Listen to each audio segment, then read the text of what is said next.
So hello everyone, म चाहिँ Pawan Bhusal, Lumbini medical college and BBS final year. र यो भिडियो चाहिँ म अब मेडिसिन एक्जामको 3 दिन अगाडि बनाउँदैछु। र म पहिले पनि त्यो मेरो माइन्डमा खेलेको कुराहरूको बारेमा 10-15 दिन अगाडि चाहिँ एउटा भिडियो पनि बनाएको थिएँ। आज पनि ठ्याक्क पढ्ने बेलामा, अहिले चाहिँ रातको ठ्याक्क 1 बजेको छ यो भिडियो सुट गर्ने बेलामा। हुन त त्यस्तो धेरै टाइम लागेको छैन, जस्ट म र्यान्डम नै कुराहरू गर्नेछु।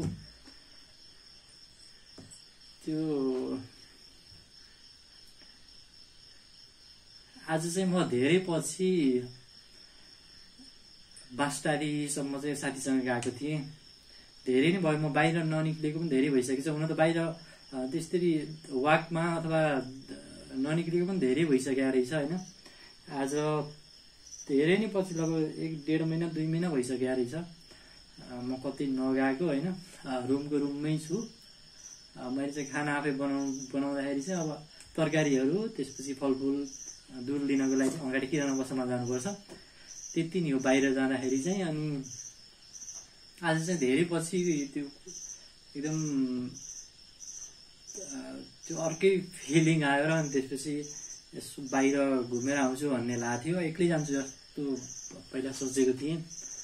अनि फेरि ठ्याक्क सम्झेँ एकचोटि साथीकोमा गएर आउँछु, अनि त्यसपछि उसँगै यसो डुलेर आउनु पर्यो भनेको। आज चाहिँ 3-4 घन्टा यसो डुलियो होइन, फ्रेस भयो। हुन त यो पोइन्ट अफ टाइममा चाहिँ धेरै कुराहरू खेल्छ दिमागमा होइन, पहिले देखेको कुराहरू पनि आउँछ। अनि अब हुन पढेको हुन्छ होइन, तर दाइहरूले भनेको सम्झिन्छु। दाइहरूले चाहिँ अब फाइनल इयरमा त्यो प्रेसर एकदमै धेरै हुन्छ भन्ने त्यो पहिलेदेखि भन्नु भएको। अनि हुन त आफूले पनि प्रेसर लाग्थ्यो होइन। हुन त आफूले फर्स्ट इयरमा जसरी एउटा त्यो जुन टार्गेट थियो मेरो, त्यो टार्गेट अनुसार चाहिँ पढेको भए पनि जसरी लास्टमा चाहिँ कोभिडले गर्दाखेरि चाहिँ आफूले 20-22 दिन चाहिँ त्यो एक्जामको बेलामा चाहिँ केही गर्नै नसकिकन एक्जाम दिएको जुन त्यो पल थियो, त्यही पनि जस राम्रै ठिकै नम्बर पनि आएको थियो होइन। त्यति बेला चाहिँ केही नपढिकन, पढ्नै नसक्ने अवस्थामा पनि एक्जाम दियो होइन। त्यो कुराले गर्दाखेरि पनि आजकल त्यो डर चाहिँ खै किन, हुन त त्यो कुराले गर्दा पनि होला अहिले पनि फाइनल इयर हो होइन, पढिरहेको हुन्छ होइन। तर त्यो जसरी अरूले चाहिँ त्यस्तो त्यो डरको कुराहरू गर्छन्, त्यो मलाई चाहिँ खै किन त्यस्तो त्यो एकदम जिरो नै छ होइन यो टाइमसम्म पनि। खै किन थाहा छैन होइन, जो आफ्नो तर्फबाट गरिएकै छ होइन। अब जे होला राम्रो होला भन्नु पर्यो। राम्रो हुन्छ भने होइन, अब राम्रो सोचेर गर्ने राम्रो पनि हुन्छ। त यो एकदम बेग्लै अनुभूति चाहिँ भइहाल्छ। धेरै एक्जाम चाहिँ दियो होइन, लाइफमा चाहिँ उतार चढावहरू पनि धेरै आयो, धेरै कुराहरू सिकियो, धेरै गल्तीहरू पनि गरियो। तर त्यो यो फेज भनेको अलिकति एकदमै बेग्लै नै लाग्यो मलाई होइन। त्यो समय नै रोकिए जस्तो होइन। मैले के गरिरहेको छु, हुन त आफूले गर्न सक्ने गरिरहेको छ होइन। त्यो बेला बेलामा झसङ्ग हुने होइन, त्यो बयानै गर्न नसक्नेवाला होइन, कति धेरै पलहरू हुन्छ। त्यो पहिलाको जर्नीहरू याद हुन्छ होइन। अब त्यही नै हो, अब लाइफ त अगाडि बढ्नु नै छ होइन। अनि अब मेडिसिनको लागि जम्मा 3 दिन बाँकी छ होइन। अब फर्स्ट दिन चाहिँ मेडिसिन हो हाम्रो चाहिँ। मेडिसिनमा एलएमसीमा धेरै जस्तो चाहिँ पास्ट क्वेसनै आउने चलन छ होइन। एमसिक्यूहरू चाहिँ सबै त्यो कपी पेस्ट नै हुन्छ पास्ट क्वेसनहरू। अनि त्यही भएर पास्ट क्वेसन चाहिँ धेरैले हेरेर पनि जान्छ होइन। त्यही भएर चाहिँ त्यो प्री बोर्डमा होस् अथवा इन्टरनलमा खासै मेडिसिनमा चाहिँ त्यस्तो टाउको दुखाइको विषय हुँदैन होइन। जसरी चाहिँ बोर्डमा चाहिँ त्यो एकदमै धेरै टाउको दुखाइको विषय हुन्छ होइन। मेडिसिन भनेको चाहिँ यो मेडिकल सेक्टरको महासागर नै हो। सबै कुराहरू, सबै सब्जेक्टहरू चाहिँ मेडिसिनसँग एक हिसाबको कनेक्सन हुन्छ होइन। तर हामीलाई चाहिँ इन्टरनलमा त्यो मेडिसिनले खासै दुःख दिँदैन थियो होइन। अब अहिले त अब त्यो खुल्ला समुद्रमा तैरिँदाखेरि अब क्वेसनहरू के हुन्छ थाहा हुँदैन होइन। हुन त मैले यसरी सोच्छु कि अब आफू डक्टर बनिन्छ बनिँदैन भन्ने कुराको लागि चाहिँ डिटरमाइन गर्ने एक्जाम हो होइन।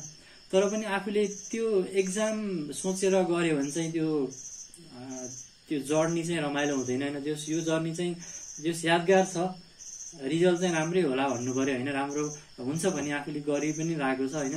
अब भगवानले जे मेहनत गर्ने मान्छेको साथ दिनुहुन्छ भन्नुहुन्छ होइन। त्यही नै सोचेर अगाडि बढौँ। अब यो बेलामा पोजिटिभ भाइब्सहरू लिनु पऱ्यो, आफ्नो तर्फबाट जति सकिन्छ गरिरहेको छ, अझै अब 3 दिनमा पनि गर्नु छ होइन। त्यही पनि कता कता त्यो सिनियरहरूले देखाएको डर हुन्छ, त्यो डरले चाहिँ बेला बेलामा चाहिँ छुन्छ होइन। तर त्यस्तो त्यो प्रेसरवाला चाहिँ मलाई अझैसम्म फिल चाहिँ भएको छैन खै किन होइन। अहिलेसम्म चलिरहेको छ, जे होस् लाइफ चाहिँ अप्स एन्ड डाउनले भरिएको छ होइन। अब धेरै कुराहरू सिकाउँछ, धेरै कुराहरू बुझाउँछ, लाइफ चल्नु नै छ होइन। अब यो भिडियो बनाउँदाखेरि पनि के बोलौँ के भनौँ जस्तो वाला त्यो फिलिङ पनि एकदमै धेरै त्यो मिक्स्ड वाला आइरहेको छ होइन। त्यही नै हो। अब यो 72 घण्टामा चाहिँ आफूलाई कसरी लगिन्छ, आफूलाई चाहिँ कुन रूपमा प्रस्तुत गरिन्छ भन्ने कुराले पनि धेरै म्याटर गर्छ। हुन त म चाहिँ अलिकति लास्ट आवरमा चाहिँ मेरो पिक एक्टिभनेस चाहिँ धेरै हुन्छ होइन। अनि त्यो लास्ट आवरमा चाहिँ यो सबै कुराहरू एकचोटि म एकदम फास्ट पढ्न खोज्छु होइन, फास्ट नै पढिरहेको हुन्छु होइन। अरू बेलामा चाहिँ त्यस्तो हुँदैन, तर एक्जामको 1 दिन 2 दिन अगाडि चाहिँ एकदम त्यो माइन्डले पनि एकदम टिप्छ होइन। मेरो चाहिँ त्यो पहिलेदेखि त्यस्तै नै भइरहेको हुन्छ। अनि पहिला जति जे पढे पनि त्यो लास्ट आवरको कुराले चाहिँ मलाई धेरै नै डिटरमाइन गर्छ होइन। त्यो लास्ट आवरमा चाहिँ त्यो क्याप्चर गरिरहेको हुन्छ कुराहरू, लास्टमा त्यो पान्ना मात्रै पल्टाए पनि धेरै कुराहरू त्यो एब्जर्भ हुने खालको चाहिँ त्यो इन्भाइरोमेन्ट बन्छ, खै कसरी बन्छ होइन। त्यो अहिलेसम्म त्यस्तै नै भइरहेको छ। अब त्यही नै हो, एकदमै फरक खालको अनुभूति भइरहेछ। हुन त धेरै इक्जामहरू दिइरहेको होइन। यो इक्जाम भनेको चाहिँ अब प्रत्येक त्यो लाइफको पान्नाहरूमा एक्जाम आइ नै हाल्छ। यो चाहिँ हाम्रो लिखित इक्जामहरू भयो होइन, लिखित थ्योरी प्र्याक्टिकल जुन एउटा किताबी संसारको इक्जाम हुन्छ। त्यसै जिन्दगीले पनि धेरै रूपमा चाहिँ एक्जाम परीक्षाहरू दिइराखेको हुन्छ होइन। त्यो परीक्षामा चाहिँ कहिले सफल भइन्छ कहिले असफल भइन्छ, तर हिम्मत नहार्नु नै सबभन्दा ठुलो कुरा हो होइन। लाइफ भनेको चाहिँ चल्दै आउनुपर्छ र त्यही नै हो। अब सबैजना मेरो साथीहरूलाई पनि अल द बेस्ट भन्न चाहन्छु। अब आफ्नो तर्फबाट जति सकिन्छ गर्ने हो र त्यो लास्ट आवरसम्म पनि आफूलाई पुस गर्न सक्नुपर्छ। त्यही नै हो। अब धेरै सोचेर त केही नै हुँदैन होइन, सबै राम्रो हुन्छ भन्ने नै हो। अब आफूले त्यो माइन्ड सेटलाई चाहिँ जस्तो गरायो त्यस्तै नै हुँदो रहेछ। अहिले चाहिँ मेरो त्यो माइन्ड सेट चाहिँ एकदमै डिफ्रेन्ट छ, पहिलाको भन्दा त्यो एकदमै फरक छ होइन। म चाहिँ जस्तो कुरा पनि गर्न सक्छु भन्नेवाला त्यो मेन्टालिटी चाहिँ त्यो आइआएको छ होइन। त्यो खालको कन्फिडेन्स पनि त्यो आफूमा फिल हुँदो रहेछ होइन।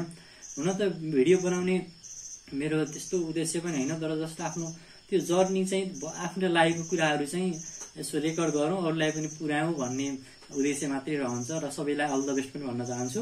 र सँगसँगै चाहिँ अब कमन इन्ट्रान्सको भाइ बहिनीहरूले पनि यो भिडियो पक्कै पनि हेर्नुहुन्छ होइन, उहाँहरूलाई पनि अल द बेस्ट भन्न चाहन्छु। अब त्यो 3 महिनाको समयलाई चाहिँ राम्रो युटिलाइज गर्नु होला। त्यही नै हो। अब धेरै बोलेर अथवा धेरै कुराहरू गरेर त केही छैन, तर यो टाइममा चाहिँ यस मैले गरिरहेको छु आफ्नो तर्फबाट होइन। अब अरू सबै राम्रो नै होला भन्नु पर्यो होइन। जुन बाबा मम्मीको आशा छ, मेरो आफ्नो जुन लक्ष्य छ होइन। अब पवन भुषाल चाहिँ डाक्टर पवन भुषाल हुनुपर्छ होइन। त्यो भइन्छ पनि होइन, त्यो मेहनतले सार्थकला पाउनै छ भने पाउनु नै पर्छ, पाइएला होइन। तर पनि कता कता त्यो सिनियरहरूको कुराहरू चाहिँ याद आउँछ होइन। फाइनल इयर भनेको चाहिँ यस्तो त्यो एकदम डरको रूपमा चलिआएको छ। तर अब जे नै भयो भने इक्जाम त दिनु नै छ होइन, यसलाई नकार्न पनि सकिँदैन होइन। अब नकारेर बसेर पनि भएन, इक्जाम नदिने कुरा पनि भएन। आफू अन्डर प्रिपेयर्ड छु अथवा त्यो कन्फिडेन्स छैन भने त केही पनि लागेन होइन। आफू चाहिँ कन्फिडेन्सको साथ चाहिँ इक्जाम दिन जानुपर्छ। अब कुनै युद्ध लड्न जाँदाखेरि चाहिँ अब AK-47 नै लिएर जानुपर्छ होइन। हुन बन्दुकले काम चल्यो पनि आफूसँग AK-47 भयो भने चाहिँ त्यो छुट्टै लेभलको कन्फिडेन्स आउँछ होइन। त्यो आफू सबैको उद्देश्य त्यही नै हो। अब हुन त अब हाम्रोमा MCQ र सर्ट एन्सर क्वेसन PBQहरू आउँछ। 80मा चाहिँ 30 नम्बर MCQ आउँछ र त्यही इन्ट्रान्स बेस्डको कुराहरू चाहिँ आफूलाई MCQ गरेको त्यो सिमुलेट हुन्छ र त्यसले पनि हेल्प गर्छ। हुन त MCQले पछि पनि त्यो आफ्नो फ्युचर डिटरमाइन गर्छ। हुन त म MCQलाई चाहिँ त्यो 4वटा अप्सनलाई चाहिँ म 4वटा त्यो एउटा लाइफको पाटोको रूपमा लिन्छु होइन। 4वटा अप्सन मध्ये चाहिँ एउटा अप्सन चाहिँ ठिक हुन्छ होइन। लाइफमा पनि अब आफूले चाहिँ त्यो एउटा अप्सन चाहिँ जुन ठिक हो त्यसलाई चाहिँ चुज गर्न सक्यो भने आफू अगाडि बढिन्छ होइन। नत्र त्यो गलत अप्सनलाई चुज गर्यो भने आफ्नो लाइफ पनि त्यही अनुसार डिटोरेट हुँदै जान्छ। हुन त मेरो आफ्नो त्यो बुझाइ फरक नै छ होइन। अब अरूले कसरी लिनुहुन्छ त्यही नै हो। अब यो मोमेन्टमा पढ्नु नै छ होइन, अब पढाइ बाहेक अरू धेरै कुराहरू हुन्छ नि होइन, दिमागमा धेरै कुराहरू खोल्छ। अब इक्जाम पछिको कुराहरू पनि अहिले नै आइरहेको हुन्छ बेला बेलामा होइन, आफूले पढिरहेको हुन्छ। अनि त्यसपछि चाहिँ अब कहिले इन्स्टा फेसबुकहरू खोलिन्छ, साथीहरू घुमेको देखिन्छ होइन, कोही साथीहरू अमेरिका युके धेरै देशमा गएर होइन अब धेरै पैसाहरू कमाएको पनि, अथवा धेरै ठाउँ घुमेको, अथवा आफ्नो त्यो प्यासन फलो गरेको कुराहरू पनि धेरै देखिन्छ होइन। यो बेलामा आउँछ, तर आफूलाई चाहिँ सम्हालेर राख्नु पर्यो यो टाइममा। त्यति नै हो। अब लाइफमा अब स्ट्रगल भनेको अलिकति हार्डसिप त भइ नै हाल्छ होइन, आफूलाई त्यो फिल हुनु पनि पर्छ। तर अब हार मानेर केही नै अर्थ हुँदैन होइन। अब आफूले जतिसक्दो दिने हो त्यो ब्याटल फिल्डमा चाहिँ आफू पुस गर्ने हो, लास्ट मोमेन्टसम्म पनि हार चाहिँ खानु भएन। मैले आफ्नो बाबा मम्मीबाट सिकेको पनि त्यही हो, र मेरो जुन भगवान्प्रतिको आस्था छ त्यसले पनि अब सार्थकता लिइरहेकै छ होइन। अब आफूले गरे अनुसारको फल प्राप्त हुन्छ। अब काम गर्ने फलको आशा नगर्ने भन्छ नि, त्यस्तै नै हो। अब धेरै कुराहरू गरेर भिडियो लम्बाउनु भन्दा पनि आजलाई चाहिँ यति नै अन्त्य गरौँ। अब बाँकी चाहिँ अब भ्याएको बेलामा मैले आफ्नो कुराहरू राखि नै रहेको हुन्छ, आफ्नो जर्नीहरू चाहिँ अरूमा चाहिँ पुरा भन्ने मात्रै उद्देश्य रहनेछ। त्यही नै हो।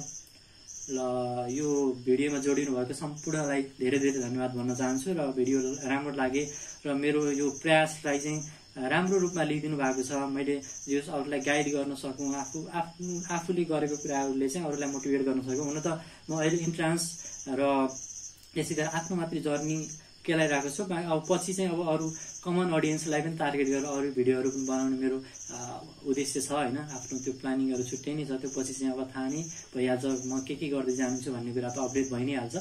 र त्यही नै हो। अब आफ्नो तर्फबाट गरौँ। Leave best to god. All the best सबैजनालाई। र कमन इन्ट्रान्स प्रिपेरेसन गरेको भाइ बहिनीलाई पनि फेरि धन्यवाद दिन चाहन्छु। र राम्रोसँग गर्नु होला। र मेरो साथीहरूलाई पनि सबैजनालाई चाहिँ अल द बेस्ट। सबैले राम्रो गर्नुपर्छ। सबैजना चाहिँ हामी इन्टर्नसिपमा जोइन हौँ भन्ने त्यो चाहना छ। सबैजना चाहिँ हामी मिलेर अगाडि बढ्नुपर्छ।